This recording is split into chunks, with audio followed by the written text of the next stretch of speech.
தமிழர்களுக்கு வணக்கம். தமிழ் சிந்தனையாளர் பேரவை பாண்டியன் அவர்கள் ஒரு கருத்தை சொல்லியிருக்காரு. அந்த கருத்து என்னன்னா, செந்தமிழன் இறை உணர்கிறாராம் அப்படின்னு சொல்லிட்டு அவருக்கு என்ன தகுதி இருக்குன்ற மாதிரி இவர் கேட்டுட்டு, நான் பல ஆய்வுகள் நான் வெளிவிடுறேன், ஆய்வுகளுக்கான ஆதாரங்கள் இருக்குது, எனக்கு தகுதியான முனைவர் பட்டமும் இருக்குது அப்படின்னு அவர் பதிவு பண்ணுறார். நான் மற்றதெல்லாம் ஏற்றுக்கிறேன், அது என்ன முனைவர் பட்டம்? அவர் அந்த வெளியிட்ட கருத்து காணொலியோட தேதி 2021 15 அக்டோபரு. அந்த காணொலியே அவர் சொன்ன கருத்தை நம்ம இப்போ கேட்டுருவோம். ஒரு 2 நிமிஷம் ஓடும். திரட்டி அவை ஒவ்வொன்றையும் சீர்தூக்கி பார்த்து அவற்றுக்குள் உள்ள பொருத்தப்பாட்டை ஆராய்ந்து ஆழ்ந்த சிந்தனையின் துணையுடன் நான் மீட்டதுதான் சில ஆயிரம் ஆண்டுகளுக்கு முன்பு அழிக்கப்பட்ட நமது ஆன்மீகமான ஆசீவகம். இப்படி நான் ஆராய்ந்து கண்டறிய முனையும் போது நமது கடவுளரின் அருளாசியும் எனக்கு இருந்ததால் மிகவும் ஆழமான பல உண்மைகளை என்னால் மீட்க முடிந்தது. நான் கடந்த 10 ஆண்டுகளாக தவம் போன்று நிகழ்த்திய ஆய்வின் தொகுப்புதான் இதுவரை நான் கண்ட ஆசீவகம். நான் ஒவ்வொரு கருத்துக்கும் எப்படி வந்தேன் என்பதை அவற்றுக்கான ஆதாரங்களோடு என்னால் தெளிவாக விளக்க முடியும். மேலும் நான் தகுதியான முனைவர் பட்டமும் பெற்றவர். மேற்சொன்ன இந்த வழிமுறை எதையும் கைக்கொள்ளாமல் இறையை உணர்ந்து சொல்கிறேன் என்று வெறுமனே கப்சா விட்டு என்னை இறைவன் நன்றாக செய்தனன் தன்னை நன்றாக தமிழ் செய்யுமாறே என்ற திருமூலரின் வாக்கை தனது டயலாக்காக பேசும் செந்தலுங்கன் நம்மை எல்லாம் கேன பயல்கள் என்று கணக்கிட்டுள்ளான். செந்தலுங்கன் தனது மிக முக்கியமான அழுப்பு வேளையாக தமிழருக்கு சமயம் இல்லை என்று போட்டான். நான் தகுதியான முனைவர் பட்டம் பெற்றவர் அப்படின்னு இவர் போட்டுக்கிறாரு. இப்போ இறையை உணர்வதற்கும் முனைவர் பட்டம் பெறுவதற்கும் என்ன தொடர்பு?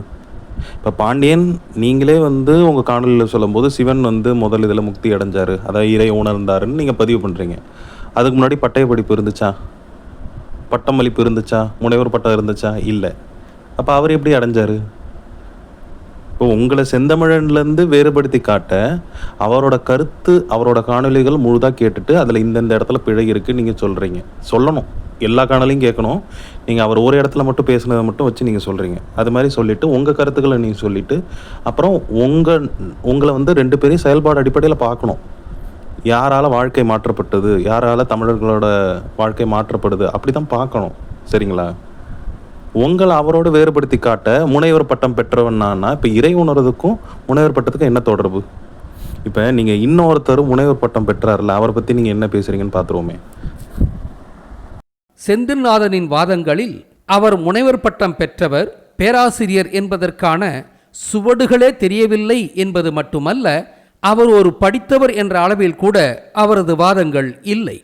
இவரை போன்ற மெத்த படித்தவர்களே மனசாட்சிக்கு எதிராக பொய் பேசுவது மனிதத்தின் மீதே நமக்கு வெறுப்பு ஏற்படுகிறது.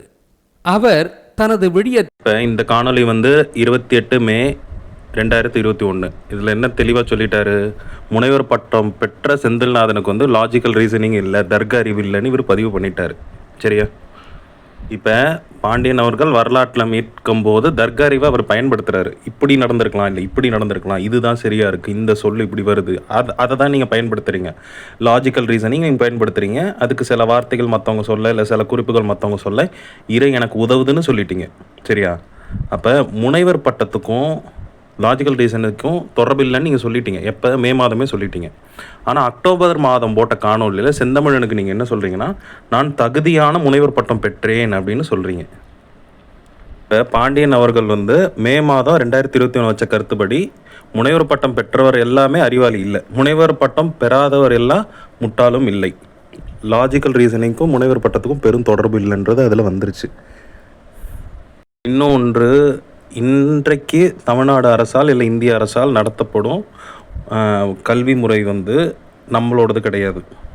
அதில் இருக்கிற பாடங்களும் நம்மளோடது கிடையாது. சரியா? ஒரு வேளை தமிழர்கள் உருவாக்குனாங்கன்னு வச்சுப்போமே, ஆனால் இது நம்மளோட கல்வி முறை கிடையாது. இப்போ இதில் கிடைச்ச ஒரு இந்த கல்வி முறை, அதாவது நம்ம உருவாக்காத கல்வி முறையில் கிடைச்ச முனைவர் பட்டத்தை எப்படி இறை உணர்தலோடு நீங்கள் தொடர்புபடுத்துகிறீங்க? இப்போ நீங்கள் வந்து 2026 தேர்தல் நிற்கிறதுக்கு ஒரு பட்டயப்படிப்பு நடத்துனீங்க. அதில் 100க்கும் மேற்பட்டவர் இருந்தாங்க. அப்புறம் ஏதோ ஒரு நீங்கள் வந்து சேது கூட முரண்படுறீங்க. சேது வெளியே அனுப்புகிறீங்க.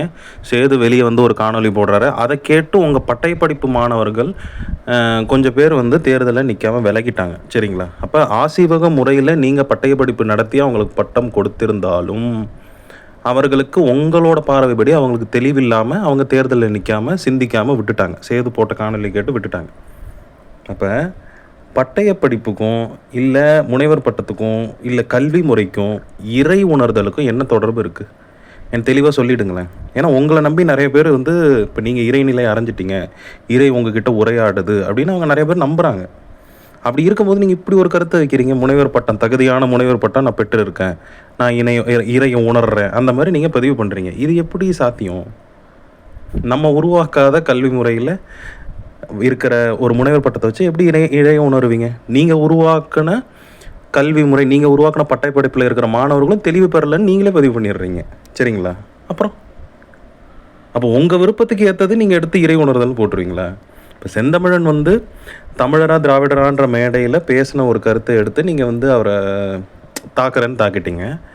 இப்போ அவரோட இன்னொன்று கருத்து, அவர் உணர்தலை பற்றி என்ன சொல்கிறாருன்றது நான் ஒரு காணொலி இணைச்சிட்றேன். இதில் அதை நம்ம கேட்டுருவோமே. நிகழ்வது இது முயற்சிகளுக்கு அப்பாற்பட்டது. உணர்வதற்கு முயற்சி ஒரு வழிமுறையே அல்ல. அனைவருமே பதிவு செய்த கருத்து. உடலுக்கு பயிற்சி செய்யலாம், எண்ணங்களை சீர்மை செய்வதற்கு பயிற்சி செய்யலாம், நினைவுகளை அகற்றுவதற்கு பயிற்சி செய்யலாம். உணர்வதற்கு பயிற்சி இல்லை.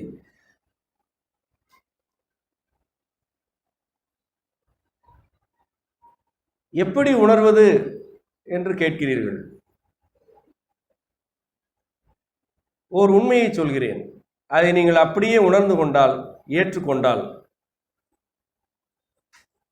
இந்த கருத்தின் மீது எனக்கு எந்த கேள்வியுமே இல்லை, இதை நான் அப்படியே ஏற்கிறேன் என்று உண்மையிலேயே நீங்கள் ஒப்புக்கொண்டால், நீங்கள் ஒப்புக்கொள்ளும் பொழுதே உணர தொடங்கி விடுவீர்கள்.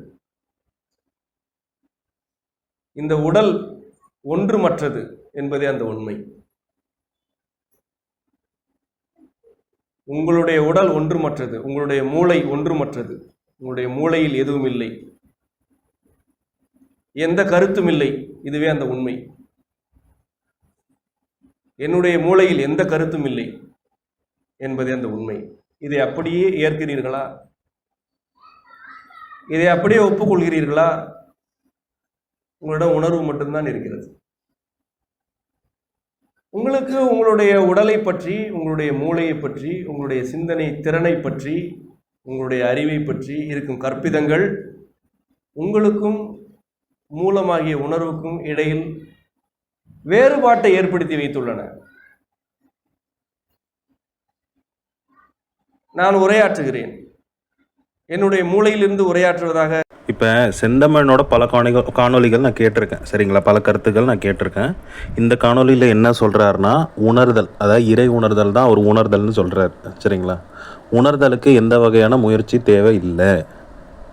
ஒரு கருத்தை நீங்கள் ஒப்புக்கொண்டீங்கன்னா அந்த நொடியிலிருந்து உணரலாம் அப்படின்னு சொல்கிறாரு. என்னென்னா, இந்த உடலின் மீது இருக்கிற கருத்து, சிந்தனை திறன் மீது இருக்கிற கருத்து, மூளையை பற்றி இருக்கிற கருத்தை, அது சார்ந்த இருக்கிற கருத்தை நீங்கள் விட்டுட்டிங்கன்னா உணர தொடங்கிடுவீங்க அப்படின்னு சொல்கிறாரு. இது என்ன நிலை? அதாவது நான் இப்படிப்பட்டவன், நான் அப்படிப்பட்டவன், எனக்கு இப்படி அறிவு வந்துச்சு, நான் எவ்வளோ பெரிய ஆள் தெரியுமா, என் உடல் எப்படி இருக்குது தெரியுமா, என்கிட்ட எவ்வளோ பணம் இருக்குது தெரியுமா, இந்த மாதிரி ஏகப்பட்ட கருத்துக்கள் நான் வருதில்ல. அந்த கருத்துக்களை விடணும். சரிங்களா? இதை விடணும். இன்னொரு இடத்துல அந்த காணொலியை நான் இணைக்கலை.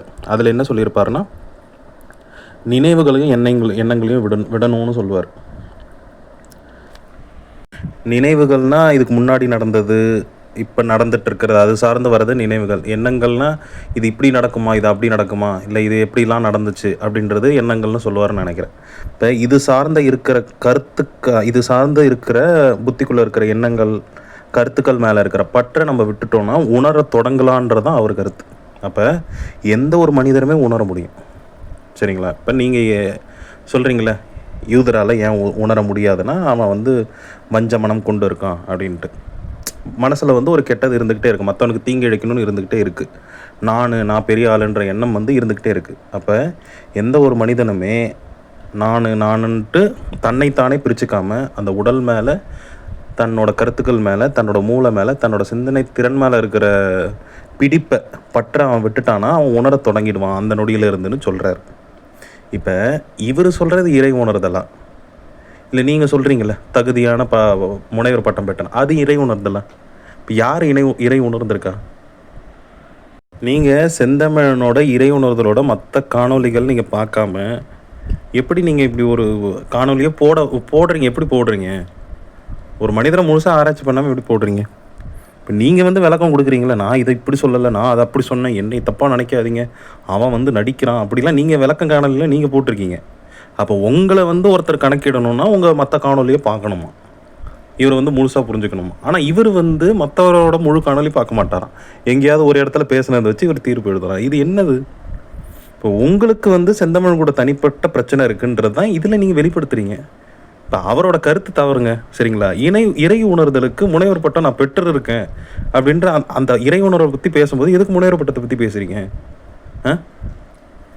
அப்போ உங்களுக்கும் அவருக்கும் ஏதாவது தனிப்பட்ட பிரச்சனை, அவ்வளோதான். இந்த லட்சணத்தில் அவருக்கு நீங்கள் காணொலி போட்டது 2021, இவர் போட்ட உணர்வு காணொலி வந்து 2020 ஜனவரி 8. அப்போ அவர் முன்னாடியே உணர்தலை பற்றி கருத்தில் வந்து பதிவு பண்ணிட்டார். 21 நீங்கள் காணொலி போடுறீங்க. ஏன்னா தமிழரா திராவிடரா என்ற நாம் தமிழர் கருத்தரங்கத்தில் செந்தமிழனும் கூப்பிட்டாங்க. ஆஹா, அவரை கூப்பிட்டுட்டாங்க, அவர் பிரபலமாயிடுவார், நம்ம வந்து ஒரு காணொலியை போடுறீங்க. போடுறவர் வந்து செந்தமிழனோட பழைய காணொலிகள் எல்லாமே கேட்டு தெளிவாக போட வேண்டியதுன்னா ஏன் போட மாட்டேறீங்க? இப்போ உங்கள் பேச கேட்டு செந்தமிழனோட கருத்து பார்க்காதவங்க நிறைய பேர் நிறுத்திட்டாங்கல்ல.